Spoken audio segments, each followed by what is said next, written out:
करीब 2,20,000 लोग दुनिया के सबसे अमीर शहरों में से एक हांगकांग में ऐसे भयानक घरों में रह रहे हैं।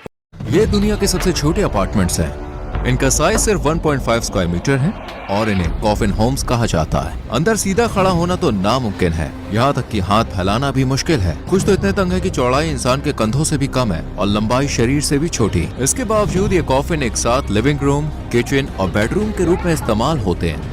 हांगकांग पिछले 14 सालों से दुनिया का सबसे महंगा हाउसिंग मार्केट रहा है। करीब 2 लाख लोग मजबूरी में ऐसे ही घरों में रहने को मजबूर हैं। और अब हम देखेंगे कि यहाँ लोग कैसे सरवाइव करते हैं। कुछ लोगों को एक ही कॉफिन में मिलकर रहना पड़ता है और कुछ लोग तो अपने ही कॉफिन होम्स में मुश्किल से फिट हो पाते हैं। इस डॉक्यूमेंट्री में हम एक ऐसे कॉफिन होम में रहने वाले इंसान के साथ पूरा एक दिन बिताएंगे जो पिछले 16 सालों से बेहद खराब हालत में जी रहा है। सबसे पहले हम सबसे ज्यादा कंफर्टेबल कॉफिन होम से शुरुआत कर रहे हैं। ये इमारत पहले ऐसी नहीं थी, बाद में गैर कानूनी बदलाव करके एक ही फ्लोर को 20 से काट कर 2 हिस्सों में बांट दिया गया ताकि ज्यादा लोगों को ठूसा जा सके। इसकी वजह है कि यहाँ सीलिंग की हाइट बेहद कम है। देखिए, एक फ्लोर को 2 हिस्सों में बांटकर 2 लेवल्स बना दिए गए। ये कोको का घर है। वो यहाँ पिछले 10 सालों से अकेली रह रही है। भगवान का शुक्र है मेरे पास खिड़की है। नॉर्मली छोटे घरों में नहीं होती। एक फ्रिज, एक टीवी, बस इतना ही, क्योंकि ये जगह छोटी है। आप ज्यादा चीजें नहीं रख सकते। लगता है कॉकरोच खाने के कुकर के अंदर फंस के उसके अंदर मर गया। मैंने देखा 3 लोगों की उस कमरे में मौत हो गई है। जब ऊपर वाले लोग अपने दरवाजे बंद कर लेते हैं तो ये जानना मुश्किल हो जाता है कि उनकी मौत कब हुई। जब बहुत बदबू आने लगती है तब हम फिर पुलिस को फोन करते हैं। पावर लोड बहुत ही ज्यादा है, इसीलिए आग लगने का बहुत खतरा है। 4 सेकंड्स में हम कॉफिन जाने वाले हैं। वो जेल से भी ज्यादा बुरा है। लेकिन उससे पहले चलिए इन दीवारों के पीछे झांकते हैं। अब हमारे सामने दर्जनों लोग हैं जो सार्डिन मछलियों की तरह ठुसे हुए रहते हैं। 75 स्क्वायर मीटर के एक अपार्टमेंट को 30 कॉफिन साइज यूनिट्स में बांट दिया गया है। इन घरों में ना तो ताजी हवा के लिए खिड़कियां हैं और ना ही धूप आती है। और हर एक तंग कोठरी के अंदर एक इंसान चुपचाप डिप्रेशन और एंग्जाइटी से लड़ रहा। हेलो। आप यहाँ कब से रह रही हैं? करीब 6 साल से। ओह, यहाँ पर एक और आदमी भी है। तो आप दोनों साथ में रहते हैं? हाँ, साथ रहते हैं। क्या ये आपके पति हैं? मेरा बॉयफ्रेंड।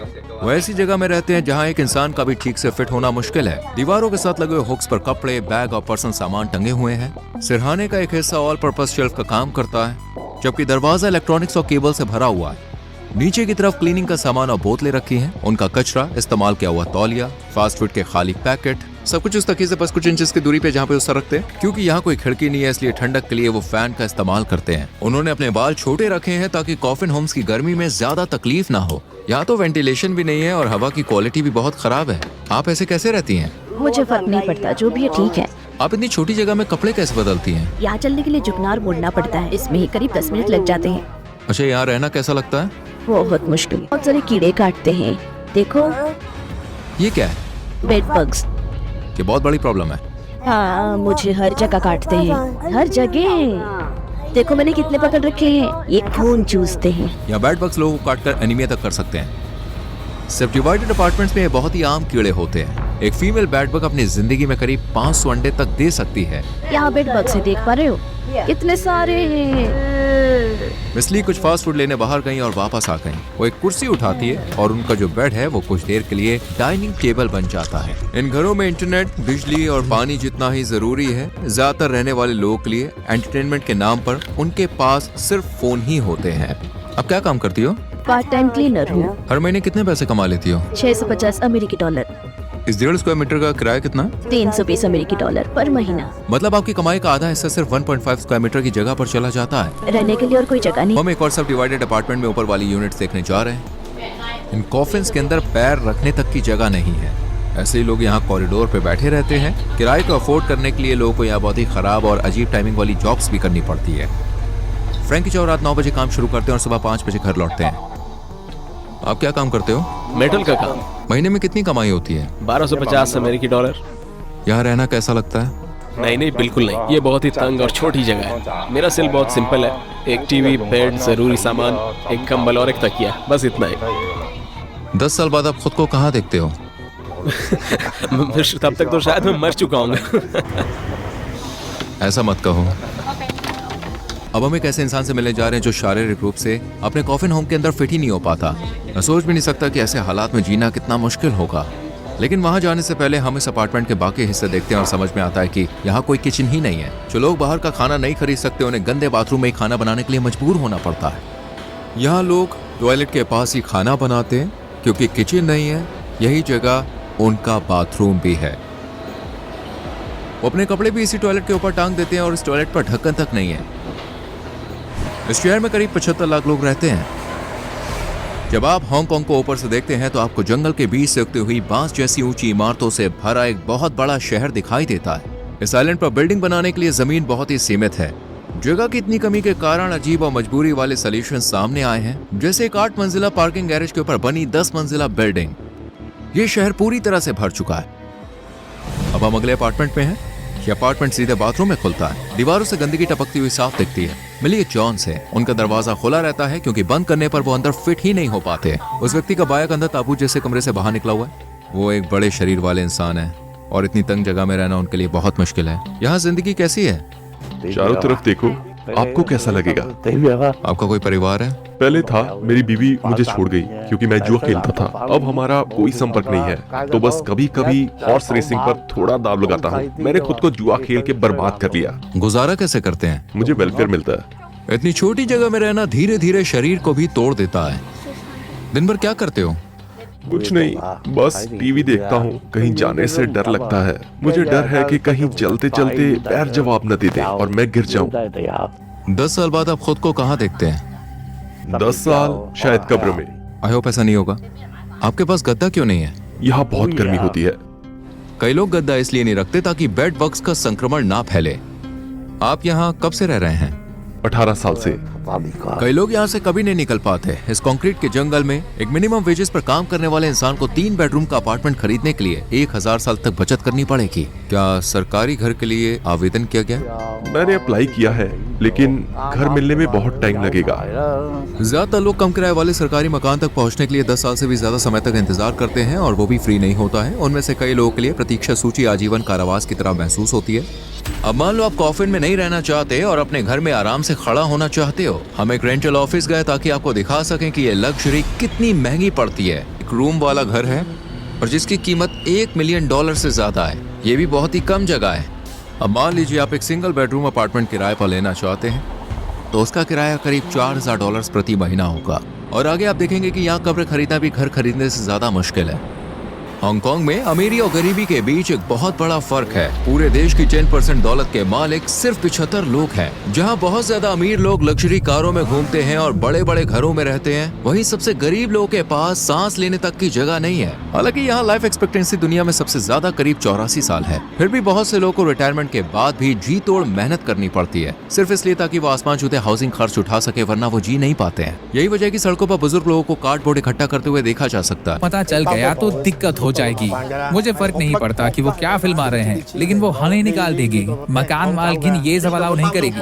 हमने ये हिस्सा इसलिए रखा है ताकि आप देख सके कि ये किराएदार कैसे हमेशा डर में जीते हैं। इस बात से डरे हुए हैं कि मकान मालिक कभी भी उन्हें निकाल सकता है। जो लोग अपने घर खो देते हैं उन्हें सड़कों पर रहना पड़ता है। अरे बेटा, पानी की बोतल खरीद दो, बहुत प्यास लगी है। ढक्कन खोल दो, वहाँ रख दो। धन्यवाद, बहुत शुक्रिया बेटा। उन्हें बहुत प्यास लगी थी क्योंकि जुलाई साल का सबसे गर्म महीना होता है। और जैसे ही मैं इस नए अपार्टमेंट में आया, मुझे गर्म और सीलन भरी हवा का झोंका लगा। सीलिंग पर बहुत ज्यादा फंगस लगी हुई है। कॉफिन होम्स के अंदर की हवा सुरक्षित स्तर से 4 गुना ज्यादा प्रदूषित होती है। अंदर जाने का रास्ता पूरी तरह गंदगी से भरा हुआ है। एक रेजिडेंट लगातार फर्श पर टपक रहे गंदे पानी को पोंछने की कोशिश कर रहा है। कुछ घरों में तो सामान का दरवाजा सिर्फ एक पर्दा होता है, यानी अंदर रहने वाले लोग के पास बिल्कुल भी सिक्योरिटी नहीं होती। हेलो, हाय, आप क्या बना रही हैं? चावल बना रही हूँ। यहाँ कपड़े धोने की जगह भी है, वो भी किचन में, जो लगभग टॉयलेट का ही हिस्सा है। ये बिल्कुल भी हाइजीनिक नहीं है। यहाँ पर एक वॉशिंग मशीन भी है। वो लोग जितना हो सके जगह का इस्तेमाल करने की कोशिश कर रहे हैं, लेकिन सब कुछ बिखरा हुआ लगता है। उसी सिंक में सब्जियां धो रही हैं जिसे लोग टॉयलेट इस्तेमाल करने के बाद यूज करते हैं। इससे खाने में ई कोलाई और साल्मोनेला जैसे बैक्टीरिया जाने का गंभीर खतरा रहता है, जो उन्हें बीमार कर सकते हैं। मिस्टर ली उन कई लोगों में से एक हैं जो जिंदा रहते हुए भी कॉफिन में रहने को मजबूर हैं। उनका घर अब तक का सबसे ज्यादा भरा हुआ कॉफिन है जो हमने देखा है। कोई काम नहीं मिल रहा है। एक बार मुझे चोरी के केस में गिरफ्तार किया गया था। मुझे सड़क पर एक फोन मिला था और मैंने पुलिस को नहीं बताया। बाद में वो फोन मेरे पास मिला तो उन्होंने मुझे अरेस्ट कर लिया। क्या जेल की कोठरी कॉफिन होम से ज्यादा आरामदायक होती है? हाँ, बिल्कुल। हांगकांग में कैदियों को 7.5 स्क्वायर मीटर की जगह मिलती है जिसमें पर्सनल टॉयलेट होता है, जबकि कॉफिन होम सिर्फ 1.5 स्क्वायर मीटर के होते हैं जहां खड़े होने तक की जगह नहीं होती है। उसी स्थान में 10 ताबू जैसे घरों को एक दूसरे के ऊपर रखा जा सकता है। यहाँ तक कैसे पहुँचे? बहुत साल पहले की बात है। अब मैं गरीब आदमी हूँ। पहले मैं अमीर था। पहले घर था, बीवी थी, बेटी थी। वो छोड़कर चली गई? हाँ। अब बात नहीं होती उनसे? पैसे नहीं है इसीलिए वो नहीं बोलती। आपकी उम्र क्या है अभी? 63 साल। ये मेरी टेबल है हर काम के लिए। देख रहे हो अंदर कपड़े रखे हैं। ये मेरा पॉट है जिसमें नूडल्स पकाता हूँ। वोंग हमें अपनी छोटी सी डेली रूटीन दिखाने बाहर ले गए। पहले वो हमें अपने मंदिर ले गए। मंदिर बंद था लेकिन वो बाहर गेट पर ही प्रार्थना करने लगे। इतनी मुश्किलों के बावजूद वो उसके लिए शुक्रगुजार हैं। रास्ते में वो एक मार्केट स्टॉल पर रुके और अपने पास मौजूद थोड़े से पैसों से कुछ फल खरीदे। फिर वो उस रेस्टोरेंट में गए जिसके उनके पास कूपन थे। वहाँ चावल के साथ कई तरह के खाने मिलते हैं। ये खाना आमतौर पर नमक और फैट से भरा हुआ होता है। उन्हें मील वाउचर इस्तेमाल करने में शर्म आती थी, इसलिए वो घर पर खाना पसंद करते थे। सबसे पहले वो अपना सामान उस फ्रिज में रखते हैं जिसे 20 से ज्यादा लोग मिलकर इस्तेमाल करते हैं। इसके बाद वोंग अपने बेड पर चढ़ते हैं और खाना खाना शुरू करते हैं। उनका बैठे बैठे रहने वाला लाइफस्टाइल और रेस्टोरेंट का अनहेल्दी खाना उनकी सेहत बिगाड़ रहा है। देखो मेरा ब्लड प्रेशर बहुत हाई है। इतना ज्यादा ब्लड प्रेशर दिल से जुड़ी गंभीर समस्याओं का खतरा बढ़ा सकता है। लेकिन जो कब्रिस्तान आप आगे देखने वाले हैं वो दिखाता है कि यहाँ मौत भी कोई राहत नहीं है। हर दिन एक जैसा है। खाना खत्म करो और वीडियो देखो। ये लंच और डिनर दोनों के लिए है। उन्होंने अपने भोजन को सावधानी पूर्वक इस प्रकार में बांटा कि 2 बार में काम चल सके। क्या आप कोई अवैध चीजें इस्तेमाल करते हैं? नहीं, लेकिन यहाँ बहुत लोग करते हैं। रात होते ही लव होम्स खुल जाते हैं। वोंग हमें एक ऐसी जगह लेकर गए। हर कमरे में एक लड़की होती है। अंदर कोई है। लिखा है प्लीज वेट। आगे बढ़ने से कीमत बता सकते हैं? क्या आप कस्टमर हैं? बस कुछ लोग देखने आ रहे हैं।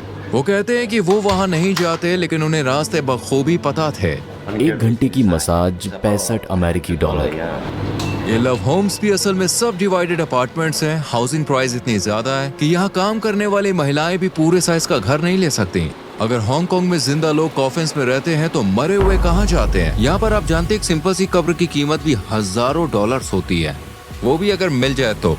क्योंकि ये सस्ता पड़ता है इसलिए ज्यादातर लोग कब्र खरीदने के बजाय किराए पर लेते हैं। जगह इतनी कम है कि सरकारी कब्रिस्तान की कब्रें भी स्थायी नहीं होती। 6 साल बाद शव को हटाकर जला दिया जाता है। जगह की कमी के कारण अब दाह संस्कार ही एकमात्र विकल्प रह गया है। राख को छोटे छोटे ड्रॉर में रखा जाता है, एक शू बॉक्स से भी छोटे होते हैं, बिल्कुल इनकी तरह।